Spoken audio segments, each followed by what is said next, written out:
words of eternal life. Y nuestro tema justamente es esta frase, es decir, palabras de vida eterna. Y bueno, el Señor Jesucristo había estado hablando al respecto de su cuerpo y su sangre, y de forma o con términos misteriosos, Él había estado hablando al respecto de que aquellos que comiesen su cuerpo y tomasen su sangre tendrían vida eterna. Él estaba hablando de forma misteriosa y estaba hablando de forma profética también al respecto de cómo él iría a la cruz del Calvario y de cómo él sufriría y moriría ahí y cómo haría expiación por los pecados de aquellos que serían redimidos.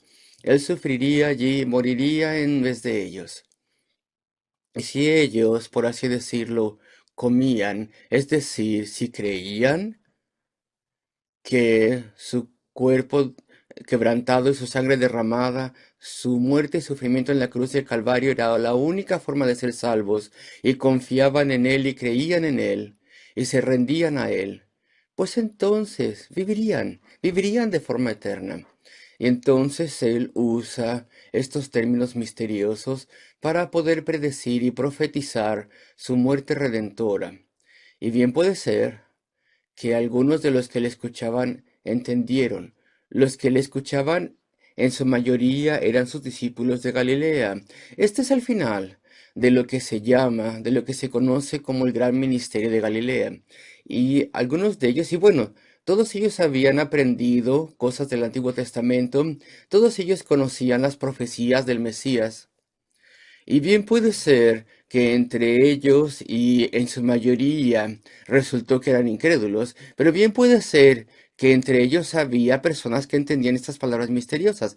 Tal vez se dijeron a sí mismos, ah, este es el pasaje que conocemos hoy en día en nuestro tiempo como Isaías 53. Este es el Mesías profetizado, el siervo que sufriría de Dios, quien vendría y moriría en terrible agonía para poder hacer expiación por otros. Él va a hacer esto.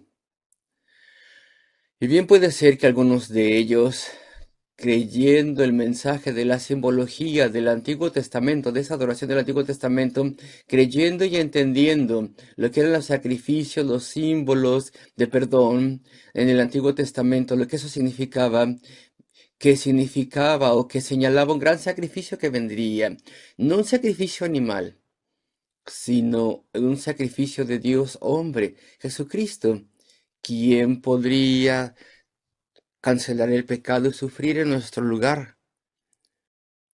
Y tal vez había algunos que dijeron, ¿acaso es Él el que será sacrificado? ¿Acaso es Él el que es el sacrificio final y supremo? Y tal vez había algunos entre ellos que tal vez escucharon a Juan el Bautista señalándole, diciendo, He aquí, ved, el Cordero de Dios, el Cordero sacrificial, quien llevaría el pecado de su pueblo. Y tal vez ellos entendieron esto, pero en su mayoría no lo entendieron. No comprendieron las palabras misteriosas de su profecía. Quien quiera que tome, que coma mi carne y tome mi sangre, es decir, confíe en mí, crea en mí y en mi sacrificio que me llevó a la cruz, es en efecto lo que dijo, pues el que creyera en eso será salvo. Ellos no querían un Salvador así, y como ya he mencionado muchas veces, ellos querían un Mesías político. Ellos simplemente querían felicidad en la tierra, prosperidad en la tierra, superioridad sobre las naciones circunvecinas, querían ser victoriosos sobre los romanos conquistadores, querían estar libres de su dominio por fin. Eso es lo que querían ellos, algo en la tierra. Y entonces Cristo les iba a retar y los retó. Y podemos ver los versículos, aunque no quiero quedarme mucho con esto, pero aquí versículo 59, donde dice, estas cosas dijo en la sinagoga enseñando en Capernaum, al oírlas muchos de sus discípulos, es decir, los que le siguen de Galilea, al escuchar esto dijeron, dura es esta palabra, es decir, el que él diga que él es, que él es el Mesías, y que su cuerpo y su sangre tienen que ser tomados para poder tener vida eterna. Nosotros no estamos interesados en la vida eterna, más bien nos interesa una liberación presente. Y versículo 61, sabiendo Jesús en sí mismo que sus discípulos murmuraban de esto, no todos, claro, pero muchos, les dijo, ¿esto os ofende?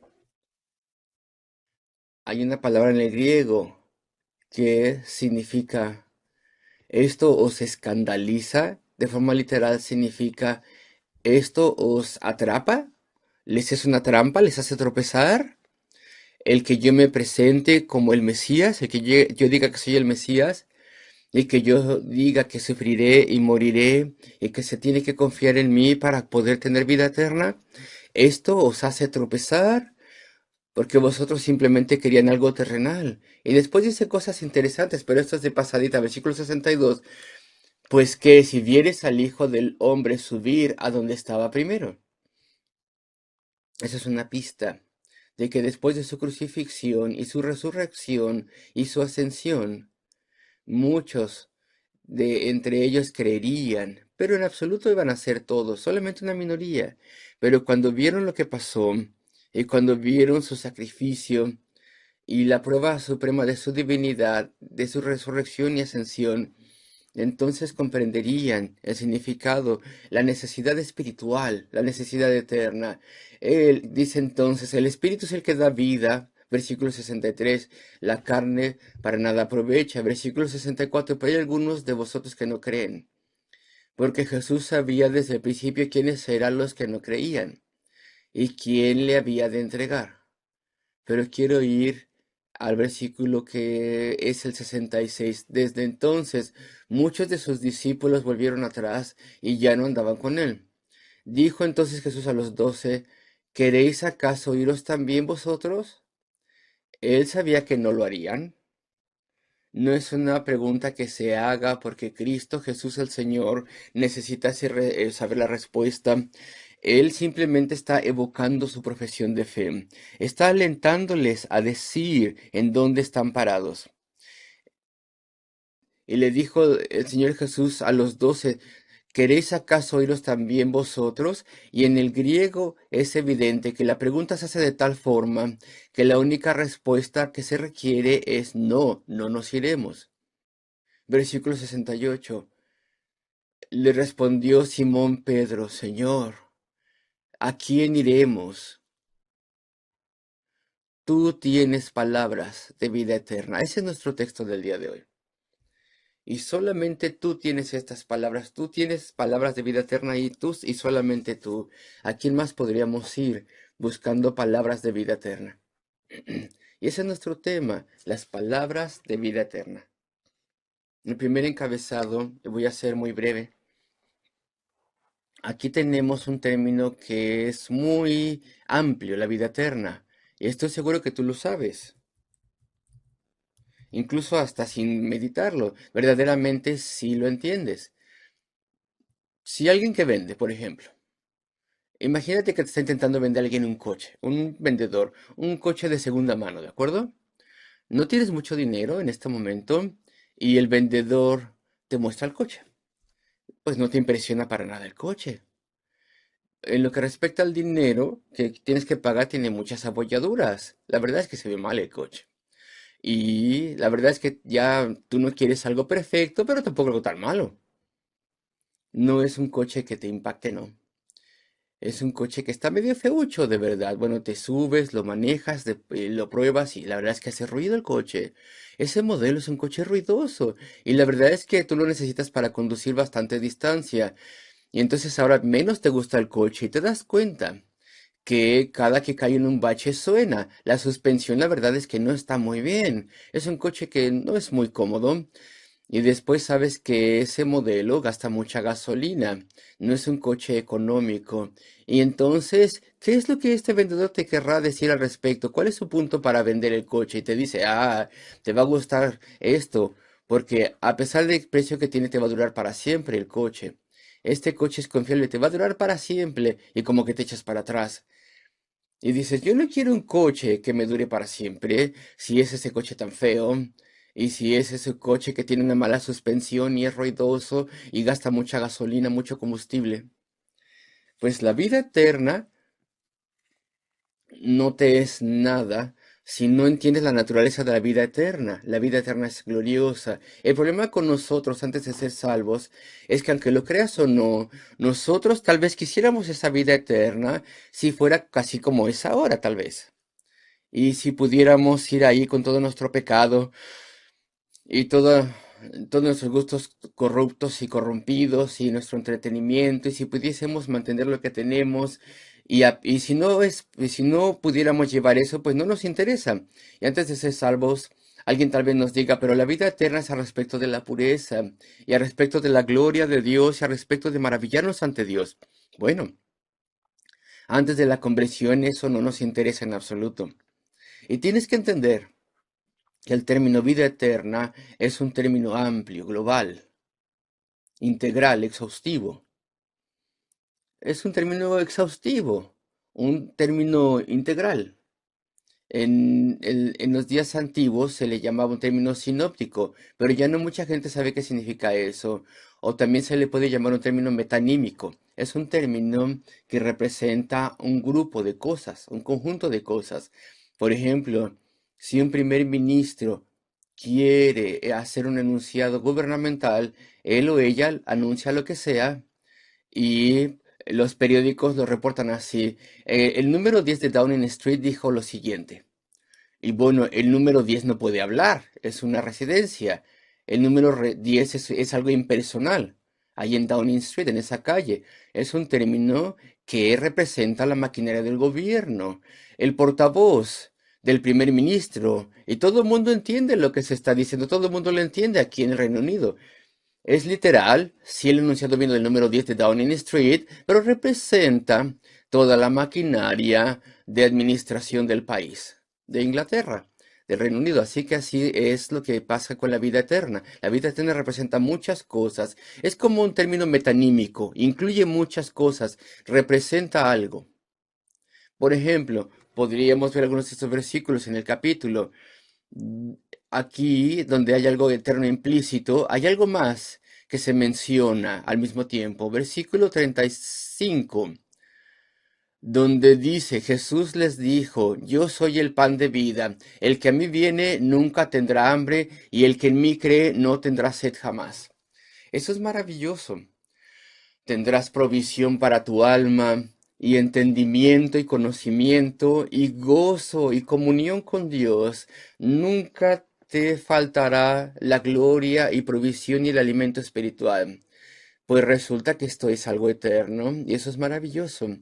Pero es el carácter de lo que es eterno, lo que verdaderamente está implícito en el término vida eterna. Y podemos ver el versículo 39 también. Y esta es la voluntad del Padre, el que me envió, que todo, que de todo lo que me diere no pierda nada, o yo nada, sino que lo resucite en el día postrero.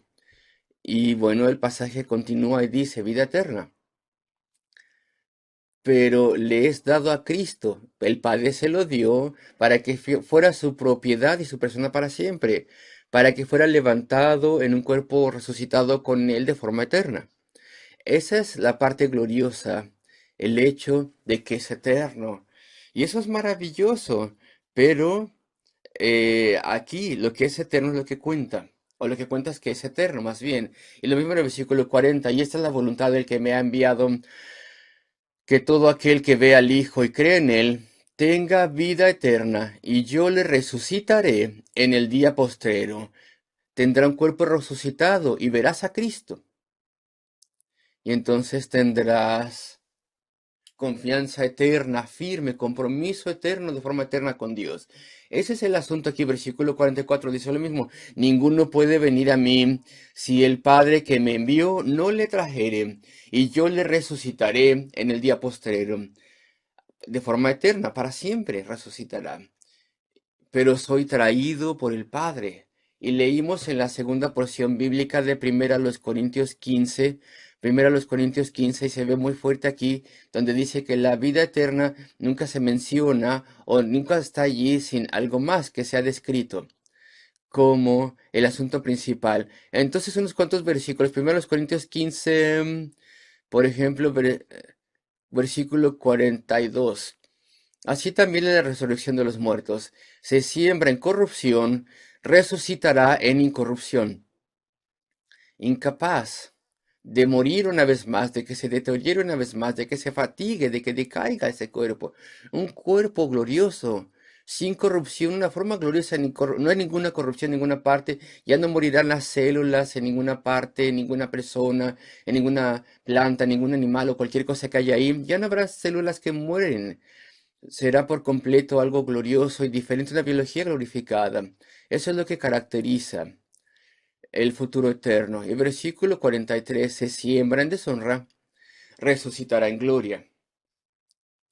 No compartiendo la divinidad de Dios, su deidad no, sino de alguna forma compartiendo algo de su gloria y su valor. Se siembra en debilidad, resucitará en poder. Poder sobre el pecado y la mente y los pensamientos. ¿Tú estás haciendo algún papeleo? Tal vez estás estudiando, tal vez estás poniéndote al día al respecto de tu administración personal o con las cosas familiares y es tarde. Y tal vez estás cansado de algún negocio, tu mente está cansada. Y en la gloria eterna, nuestra mente estará enfocada en las cosas mucho más arriba de la tierra y nunca se cansará. Disfrutaremos todos los pensamientos y los procesos mentales y el raciocinio. Seremos capaces de cosas que nunca pudimos hacer en la tierra. Y nunca nos cansaremos. Queridos amigos, es levantado ese cuerpo en poder, es sembrado un cuerpo natural y es levantado un cuerpo espiritual. Y si cuando venga la resurrección tendremos cuerpos y serán cosas físicas, pero de forma extraña y magnífica estarán glorificados. Mucho más que un cuerpo solamente físico, también será espiritual, adaptado para una existencia eterna, con nuevas capacidades y poderes. Y después podemos seguir, y siempre hay alguna característica de la vida eterna. Y eso me lleva a un segundo encabezado. Si el término vida eterna es amplio, es exhaustivo, es global, es absoluto, pues entonces, ¿cuáles son los elementos de la vida eterna? Y ya mencioné algunos de ellos.